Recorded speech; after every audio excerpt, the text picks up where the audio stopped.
नमस्कार, देवभूमि लाइव देख रहे हैं आप। आपके साथ मैं हूं प्रशंसा। तो चलिए सीधे आपको लिए चलते हैं देहरादून, जहां उत्तराखंड अपना 22वां स्थापना दिवस मना रहा है। देहरादून पुलिस लाइन में मुख्य कार्यक्रम आयोजित किया गया, तो ये सीधी तस्वीरें लाइव आपको दिखा रहे हैं।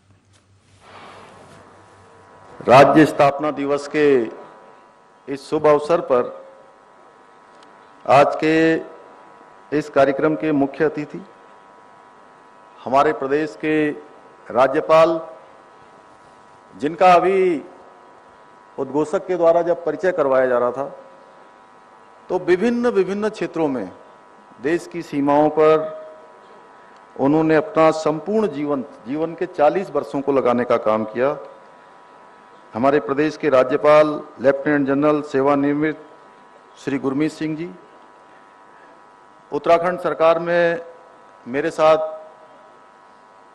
कैबिनेट में मेरे सहयोगी वरिष्ठ कैबिनेट मंत्री आदरणीय सुबोध उनियाल जी, टिहरी लोकसभा सीट से लोकप्रिय सांसद आदरणीय माला लक्ष्मी शाह जी, देहरादून धर्मपुर से विधायक आदरणीय विनोद चमोली जी, कैंट क्षेत्र से विधायक आदरणीय सविता कपूर जी, हमारे भारतीय जनता पार्टी के प्रदेश अध्यक्ष आदरणीय महेंद्र भट्ट जी, देहरादून शहर के मेयर आदरणीय सुनील उनियाल गामा जी, मुख्य सचिव डॉक्टर एस.एस. संधू जी, पुलिस महानिदेशक श्री अशोक कुमार जी एवं इस कार्यक्रम में पधारे सभी हमारे अतिथिगण, सभी अन्य महानुभाव, सभी अधिकारीगण, हमारे जवान और आज के कार्यक्रम में स्कूल के एनसीसी के मेरे प्रिय छात्र एवं छात्राएं, उपस्थित पत्रकार मित्रों, छायाकार बंधुओं, उपस्थित सभी भाइयों बहनों, आंदोलनकारियों, मैं सबसे पहले आप सभी को आज उत्तराखंड राज्य स्थापना दिवस की हार्दिक बधाई एवं शुभकामनाएं देता हूं। आज के इस शुभ अवसर पर उत्तराखंड राज्य निर्माण में अपना योगदान देने वाले सभी अमर शहीदों, राज्य आंदोलनकारियों को भी मैं श्रद्धापूर्वक नमन करता हूं और भारत माता की सेवा में अपना सर्वोच्च बलिदान देने वाले उत्तराखंड के वीर जवानों को भी उत्तराखंड की जनता की ओर से मैं विनम्र श्रद्धांजलि व्यक्त करता हूं। आज के दिन मैं पुलिस के उन शहीद जवानों, अधिकारियों का भी स्मरण करता हूं जिन्होंने प्रदेश एवं समाज में शांति स्थापित करने के लिए अपना सर्वोच्च बलिदान दिया है। भाइयों बहनों, प्राकृतिक आपदाएं समय समय पर हमारे प्रदेश की परीक्षाएं लेती रहती हैं। इन भीषण आपदाओं में कई लोगों ने अपनी जानें गंवाई हैं। अत्यंत खेद का विषय है। मैं उन सभी मृत आत्माओं के प्रति अपनी संवेदनाएं प्रकट करता हूं और भगवान से प्रार्थना करता हूं कि उनके परिवारों को इस असहनीय दुख को सहन करने की शक्ति प्रदान करें। मैं आपदा के समय में आगे रहकर लोगों की मदद करने के लिए पुलिस, एसडीआरएफ समेत सभी संबंधित विभागों की भी मैं बहुत उनकी भी सराहना करता हूं। आज की परेड अत्यंत ही मनोहारी ढंग से यहां प्रस्तुत करने के लिए मैं मेरे पुलिस के जवानों को बधाई देता हूं। जहां एक और परेड हमें अनुशासन का पाठ सिखाती है, वहीं दूसरी ओर सामूहिकता से कार्य करने का एक सीख भी हमको इससे मिलती है। आज के दिन जब हम राज्य स्थापना दिवस मना रहे हैं तो आज के दिन एक नाम मैं उनका स्मरण करना चाहता हूं। स्वर्गीय श्रद्धेय अटल बिहारी वाजपेयी जी का स्मरण करता हूं, जिनके प्रधानमंत्री कार्यकाल में उत्तराखंड राज्य का गठन हुआ और स्वर्गीय अटल जी ने अपनी एक कविता में कहा था, हार नहीं मानूंगा, रार नहीं मानूंगा, काल के कपाल पर लिखता मिटाता हूं, गीत नया गाता हूं, गीत नया गाता हूं। उन्होंने अपने इस दृढ़ संकल्प के बल पर उत्तराखंड रूपी एक मनोहारी गीत की रचना की। भाइयों बहनों, स्वर्गीय अटल जी द्वारा पुष्पित और पल्लवित इस युवा उत्तराखंड को देश का श्रेष्ठ राज्य बनाने के लिए हम पूरी निष्ठा के साथ प्रयासरत हैं। भाइयों बहनों, आदरणीय मोदी जी का उत्तराखंड से जो विशेष लगाव है वो किसी से छुपा हुआ नहीं है। आज हमारा प्रदेश उनके निर्देशन में, उनके मार्गदर्शन में विकासों के विभिन्न आयामों को छू रहा है।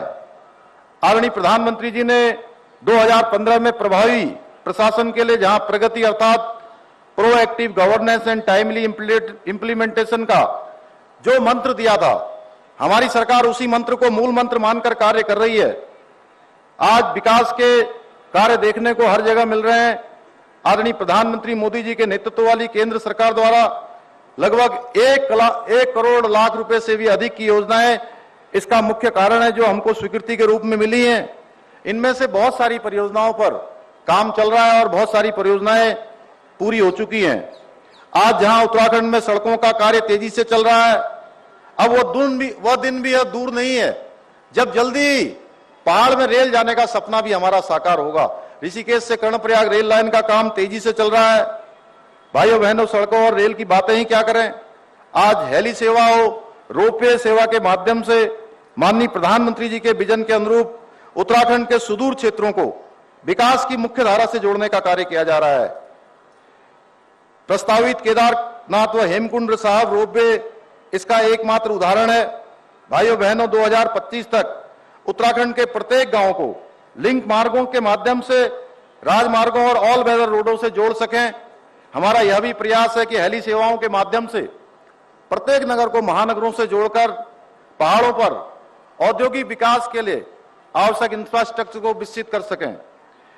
माननीय प्रधानमंत्री जी के नेतृत्व में देश का आर्थिक विकास हो रहा है, बल्कि सांस्कृतिक पुनर्जागरण का काम भी चल रहा है।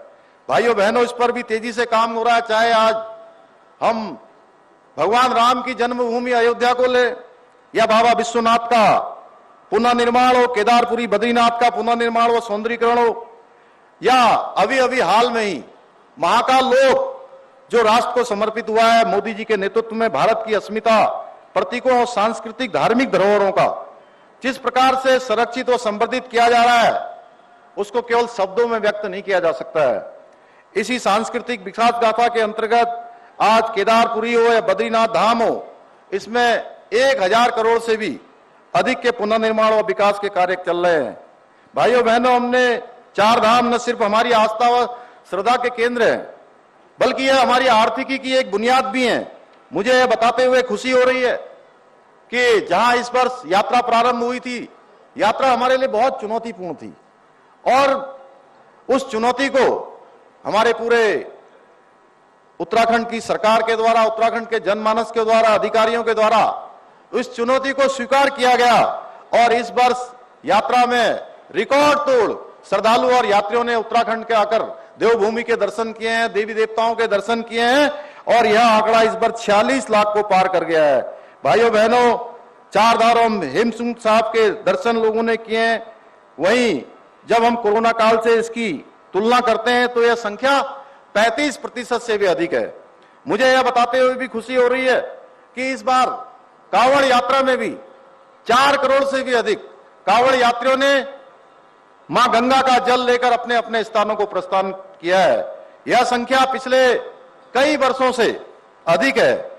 इसके साथ साथ उत्तराखंड राज्य में जहां हमारी आबादी 1 करोड़ 25 लाख है, वहीं हमको लगभग 6 करोड़ से भी ज्यादा आबादी जो ऐसे फ्लोटिंग पॉपुलेशन के रूप में हमारे राज्य में आती है, उनकी भी व्यवस्था करनी पड़ती है। उसको भी हमारी सरकार सफलतापूर्वक कर रही है। भाइयों बहनों, डबल इंजन की सरकार के द्वारा किए जाए कार्यों का यदि विस्तार से वर्णन किया जाए तो काफी कम पड़ेगा, यह समय काफी कम पड़ेगा। रानीबाग स्थित एचएमटी की करीब 46 एकड़ जमीन अभी अभी हमें उत्तराखंड राज्य को प्राप्त हो गई है। भाइयों बहनों, हम ही सब जानते हैं कि यह मांग कितने वर्षों से लंबित थी, पर आदरणीय मोदी जी के नेतृत्व मार्गदर्शन वाली डबल इंजन की सरकार का ही कमाल था। यह कार्य जो बहुत लंबे समय से रुके हुए थे, वह बहुत ही कम समय में हम सफलतापूर्वक इनको कर पा रहे हैं। भाइयों बहनों, स्थानीय उत्पादों एवं उद्योगों को बढ़ावा देने के लिए हमारी सरकार निरंतर प्रयासरत है। इसी का परिणाम है कि माननीय प्रधानमंत्री मोदी जी ने 21 अक्टूबर 2022 को देश के प्रथम गांव माड़ा से हमारे राज्य के उत्पादों की सराहना करते हुए देशवासियों से अपील की कि अपनी यात्रा में जितना व्यय करते हैं, कुल यात्रा के व्यय में से उसका 5% स्थानीय उत्पादों को क्रय करने में व्यय करें। इसका निश्चित रूप से हमारे देश को और प्रदेश को लाभ मिलेगा।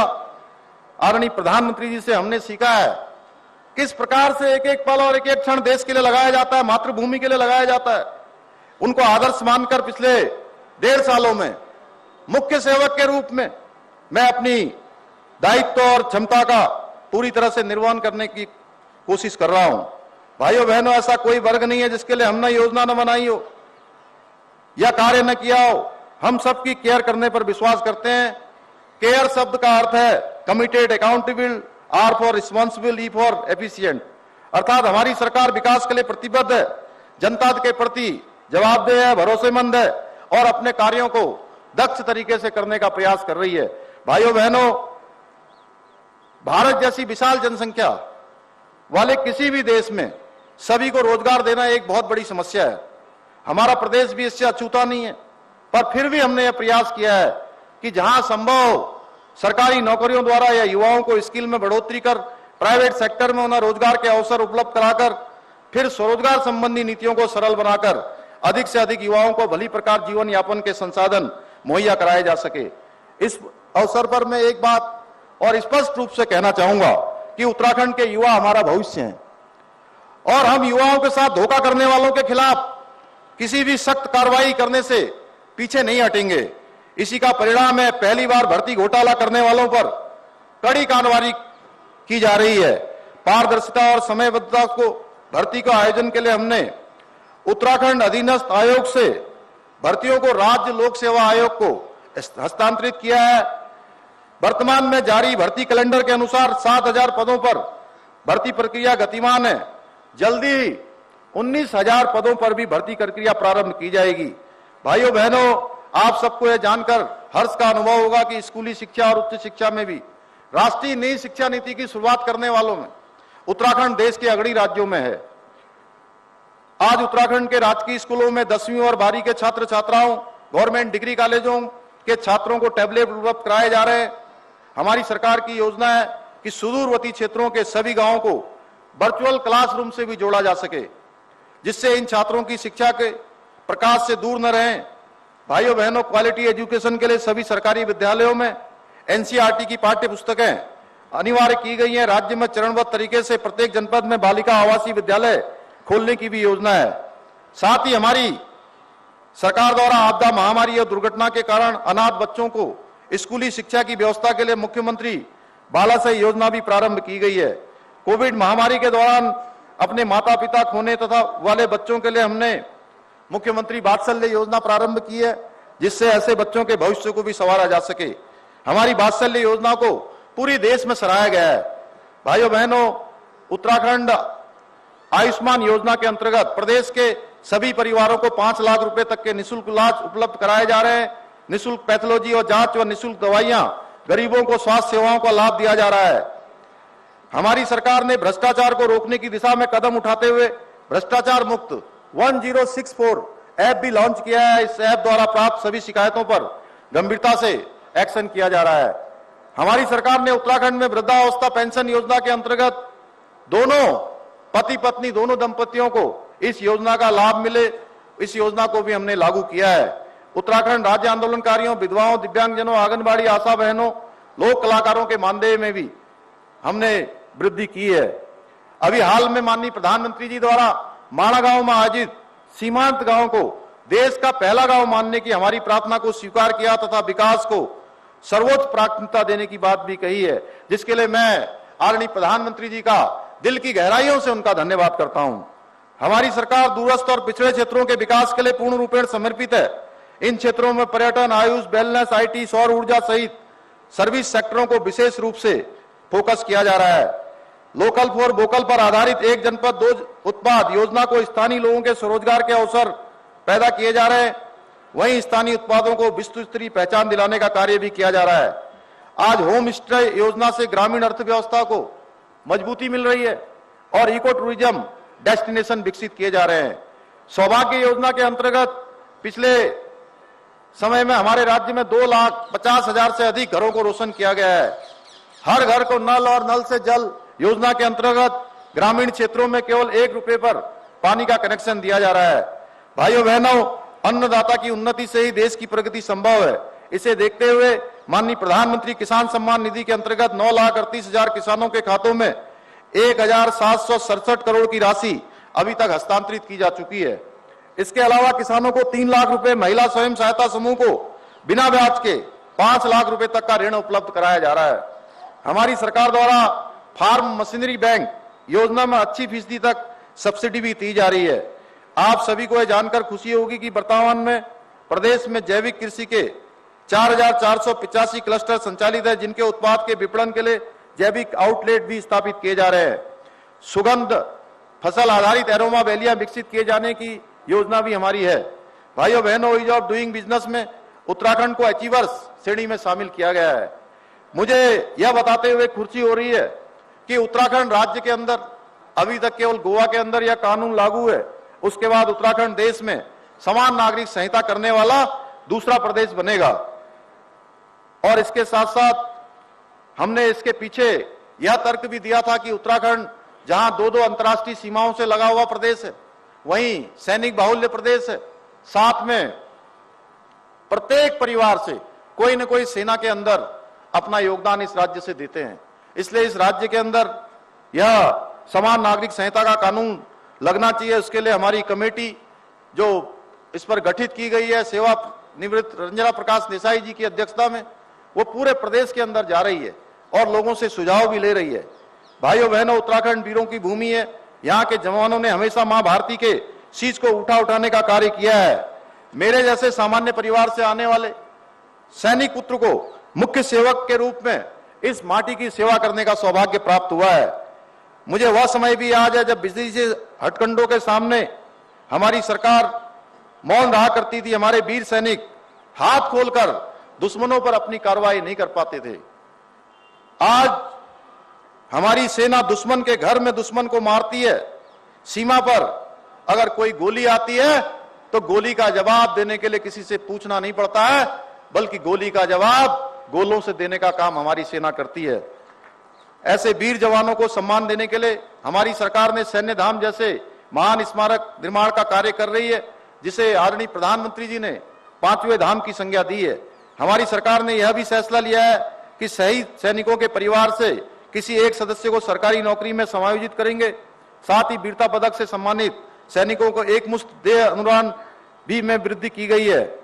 भाइयों बहनों, उत्तराखंड के लोग अत्यंत प्रतिभाशाली हैं। अपनी लगन, परिश्रम, ईमानदारी और निष्ठा के बल पर देश विदेशों में उत्तराखंड की कीर्ति पताका फैलाने का काम कर रहे हैं। मुझे यह बताते हुए अत्यंत हर्ष हो रहा है कि पिछले वर्ष की भांति हमारी सरकार ने उत्तराखंड के ऐसे 5 प्रतिभाशाली व्यक्तित्वों को उत्तराखंड गौरव सम्मान पुरस्कार से सम्मानित करने का भी निर्णय लिया है।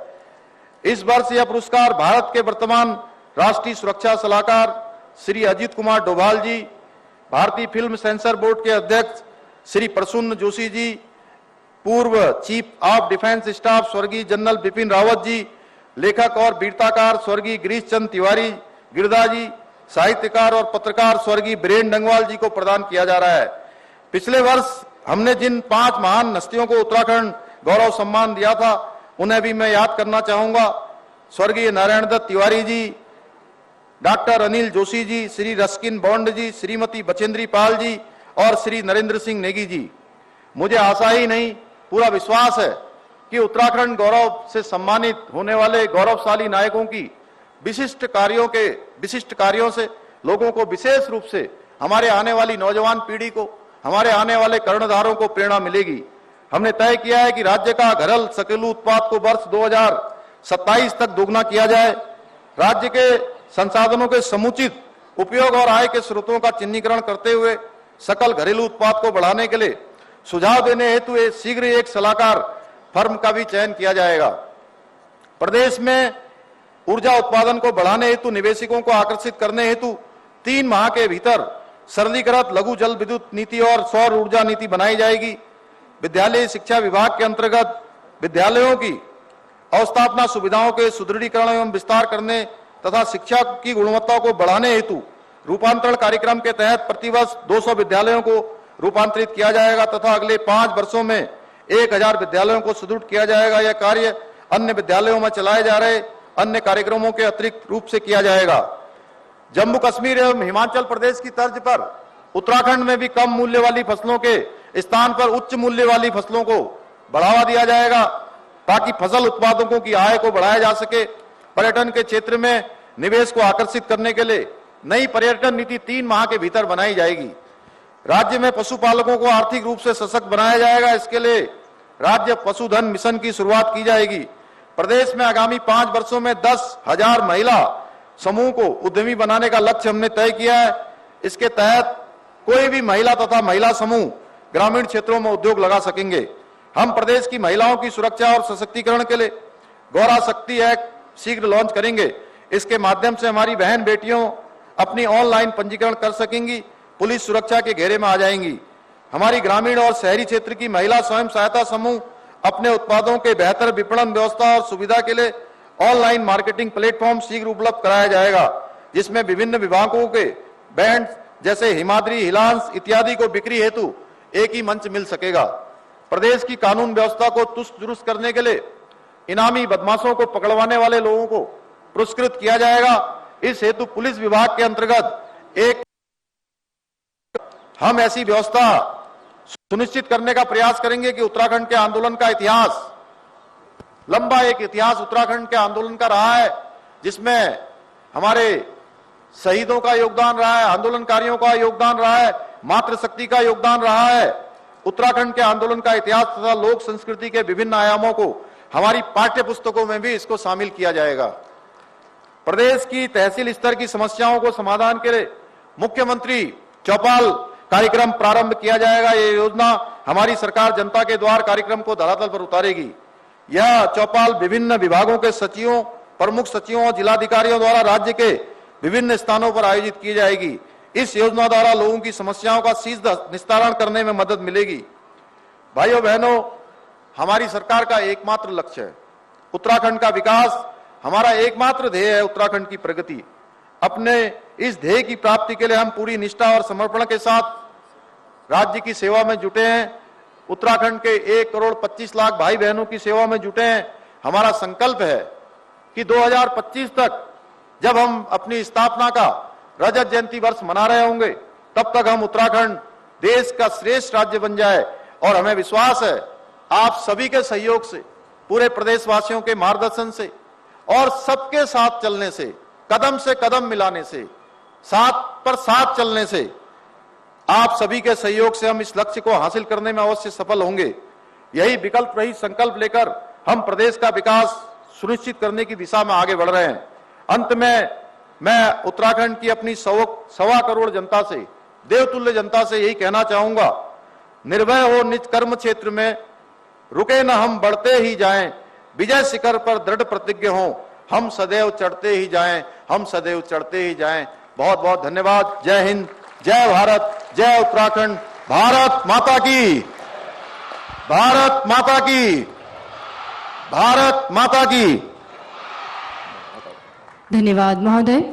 और यहाँ माननीय मुख्य अतिथि महोदय के कर कमलों के द्वारा पदक विजेता अधिकारियों का पदक अलंकरण किया जाएगा। विभिन्न अवसरों पर भारत के राष्ट्रपति द्वारा उत्तराखंड राज्य पुलिस बल के सेवारत पुलिस अधिकारियों कर्मचारियों को विशिष्ट सेवाओं के लिए राष्ट्रपति का पुलिस पदक एवं सराहनीय सेवाओं के लिए पुलिस पदक प्रदान किए जाने की घोषणा की गई है। मंच के दाहिने से पदक विजेता अधिकारी मैदान में प्रवेश कर रहे हैं। इस ऐतिहासिक राज्य स्थापना दिवस के अवसर पर महामहिम राज्यपाल के कर कमलों द्वारा पदक अलंकरण किया जाएगा।